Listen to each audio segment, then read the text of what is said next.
My name is Mason Farr, and I'm the Education Manager at the National Veterans Memorial and Museum. As part of our NVMM Reads program, I had a conversation with children's book author and World War II veteran Sam Baker. We discussed Sam's experience with the U.S. Marine Corps and the Pacific Theater, what inspired him to start writing children's books, something he didn't do until after he turned 90 years old, and we get into the fascinating backstory of Oscar Goes to the Vet, the book that we're recommending as our NVMM Reads book for April of 2024. I hope you'll take the time to listen to our conversation and learn more about Sam's experience both in the military and what he did afterwards. Enjoy.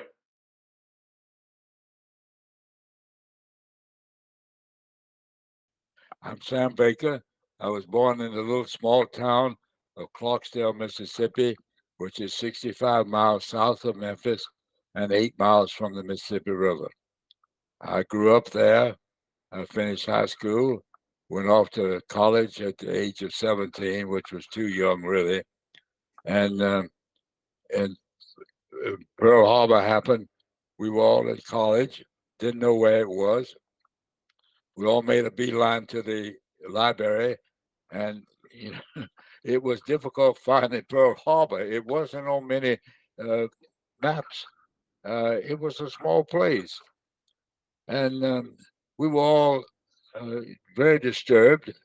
And recruiters started coming to the campus, and Marine uh, recruiter came, a captain, and his brother was one of my classmates. I learned that I had a new name. I had I'd been gone by Samuel Baker for 19 years, and suddenly my birth certificate says my first name is Leonard. Marine Sergeant said, "You want to join the Marine Corps and you don't know your own name." And so I went home, and nobody knew it. My godfather didn't know it. My parents didn't know it. So I get all my papers redone, and I went back and I joined April the 4th, 1941, 1942. And the Marine Corps was good. They let me stay in school till I finished. And 10 days later, I was at boot camp, went through that, and up to Quantico, got my commission. They sent me to Camp Lejeune, North Carolina, then Camp Pendleton, California, then to Hawaii on a oil boat with troops. And I was seasick before we got out of sight of land. And by the time we got to Hawaii 7 days later, I could eat a soda cracker. And that was about it. 7 days on Guadalcanal, I mean on Hawaii, and then they notified me I had to be at the ship. It was sailing, and I had to be there by 1 o'clock. I was getting a platoon. Turned out I got a prison platoon. They were 12 young Marines are given permission uh, to go back to combat, and if they didn't foul up again, they would get an honorable discharge.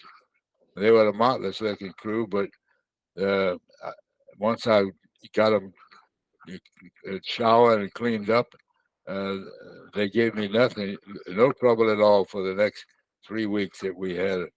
And we landed on Guam, and then from Guam, 10 days later, they flew me to Guadalcanal, and all the fighting was over there. So I joined the 6th Pioneer Battalion, who had just returned from two under fire landings on small islands in the Pacific. And we were there till March, and then we embarked on the LSTs and went to Ulithi. And then from there, we went and landed on Okinawa. Um, uh, it was uh, uh, your adrenaline when you're going in is so high you don't really remember too much. The rocket boats were the last ones before the beach, and they were skewering everything till we got past them. And when we did, I took out my binoculars and looked at the beach. My sergeant said, "Lieutenant, what do you see?" I said, "I see somebody standing up." He says, "Light up." I said, "What do you mean?" He says, "Lieutenant, nobody stands up if there's fire on the beach." So they didn't defend the beach, and we advanced to past the Kadena airport, and their orders were to then to come back to the beach, set up camp, and start unloading ships, in which we did. That was our job for the rest of the time. Went back to Guam, and we're preparing for invasion of Japan, and the war was over. Thank goodness. And then they sent us to Tsingtao, China, as a newly first lieutenant. I was now executive officer of a battalion because so many of the senior officers had gone home. They rented a house for us with 6 servants and the 6 of us, and the colonel said, "Sam, you see me at breakfast and you see me at dinner at the house, and if you got any questions, that's the time to talk. Goodbye." And I don't know where he was, so I ran the battalion, and it was a great experience. Of the Guadalcanal, I liked the the way he carried himself and the way he played poker. It was Lieutenant Stingley, who had been under 2 under-fire landings on the beach. And I went to Stingley and I said, "Stingley, I'm going to be a greenhorn by my landing, but what can I do to make it better?" He said, "Sam, take care of your troops when you can, and when you can't, they'll take care of you." And it was great advice. I use that my entire life. You treat your employees with respect and dignity, and when there come times, they'll perform for you. And it worked out so wonderfully for the rest of my life. I married Janet when I was moving around the country every 6 to 8 weeks. She moved 7 times the first year of marriage, and we bought a house trailer, a big one, 40 feet by 8 feet, and it was almost as big as some of the new little houses. And and as you know, in the service, you never know what's going to happen. I left Seattle to go to Alaska on board ship on Tuesday, and Sally was born on Thursday. So Janet was all by herself. And when I came down for breakfast on Friday morning on board the ship, we were just about ready to arrive in Alaska. Everybody says, "Hello, Daddy." I didn't. They knew that I had a daughter before I did.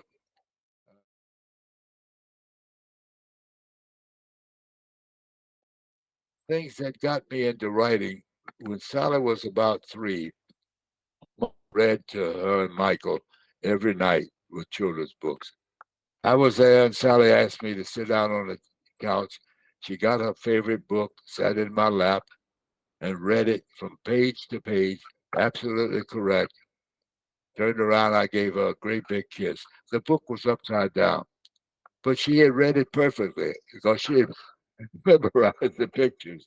And so that tells me that she wanted to learn to read. And she did. She was an early reader. I go it down range about uh, a week to 10 days every month. And while I was gone, Janet read to them. When I came home, they were old enough now. They said, "Daddy, you tell us a story." So you go to your life experiences. When I was about 10, we always had lots of dill pickles on the back porch and 2 5-gallon crocks. And we needed lots of dill. So we grew a backyard of dill. And they had the large worms about that big. They're about 4 inches long. And they were ugly. They were not worms, they were caterpillars, but I call them worms. And so uh, I waited till I thought they were grown, and take them off and put them in a shoebox and feed them dill. And then they go into puma stage. They weave their cocoon and get inside. And about 2 weeks later, they would come out with beautiful black swallowtail butterflies. And the wings were wet, so they couldn't fly. So I put them on my finger and take them outside. So I created a story about him and the worm. They want me to tell it over and over and over again, and they corrected me when I was wrong. But when I changed it, they know, Daddy, that's the way. That's not the way it goes. And so now you go forward 20, many years. And my son Michael and his daughter Allison was born, and I had a computer, just bought my first one. And he called and said, "Dad, now that you have a computer, write up Herman the Worm."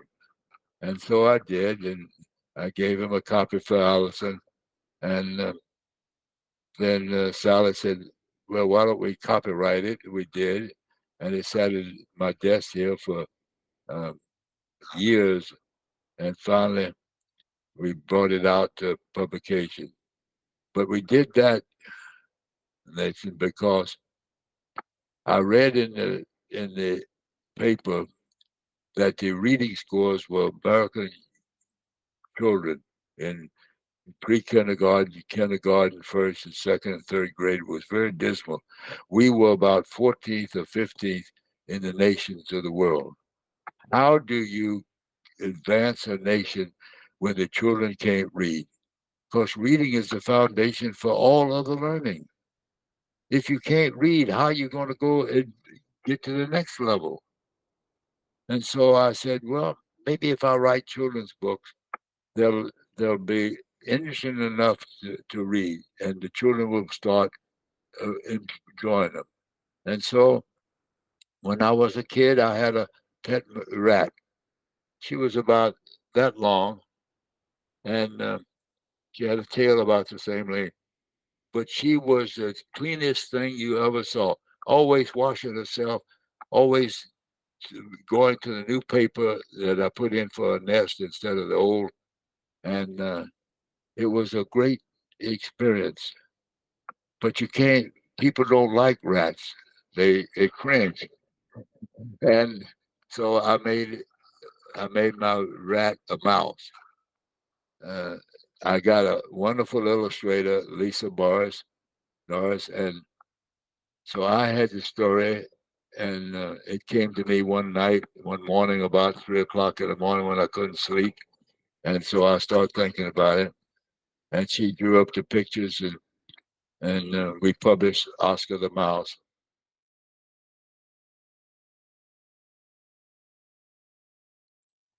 When I moved in here to the V, it's a very nice retirement home in Scottsdale. Um, we had lots of activity. First in the morning at 8 o'clock, when we have a little cafe called Scotty, and we all go down there for breakfast, or I used to have tea and coffee, and somebody would go get donuts. And I met Dan down there, and uh, we got to talking. We were all about the same age, uh, well into our 90s, and he told me he was a Marine and he was on Okinawa. And I said, you were? Well, I was there too. And he was in the 4th Marine Division. I was in the 6th. So we were in different parts of it. But we remember a lot about the same thing. He was a corporal, and after the war, he came back to finish college and then went to vet school and practiced there for many years, then moved here. And I asked him, Nathan, I said, Don, did you ever have a mouse for a patient? He said, actually, I did. I had a one little girl brought in her pet mouse, but it wasn't doing well. And so uh, I wrote the book, uh, Oscar Goes to the Vet. You get your rewards by children saying, I love the book. And parents say, my child wants me to read it. I gave a book here to somebody where one of the men who worked here, and he had a little 4-year-old son. And I saw him about 2 months later, and I said, how do you like the book? Oh, he said, Mr. Baker, I'm in trouble. I said, why? He said, well, I had to read the book to him 3 or 4 times every night. He wants me to go to the pet store and get him a mouse. So, children, they're just darling because they're so pure in their thoughts. They haven't been corrupted yet with the news and the paper and the people and all. So you get true values from children, and all my efforts have been rewarded, not with sales, but with the return of the gratitude from the young children. You mentioned kind of at the beginning some wisdom that you received when you were in the Marine Corps about, do your best for the people around you, and they'll do the best for you. Is that something that I know you said you've words to live by. Is that something you found kind of drifting into your writing as well when you're thinking about a story and the types of themes you might share? It all comes back to early childhood. Uh, I was born in 1922. My father was a cotton farmer. He had a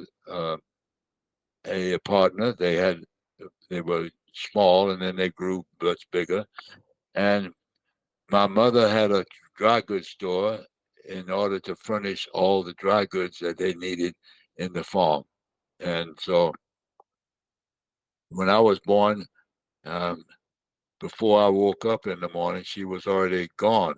Emma came to work for me when she was about 15.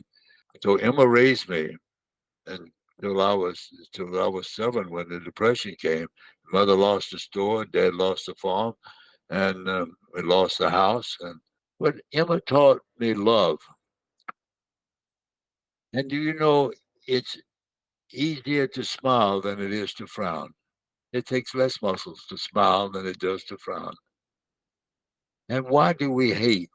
And I try to impart love to the children, because if they have love, then maybe they'll impart it to their children and their children's children.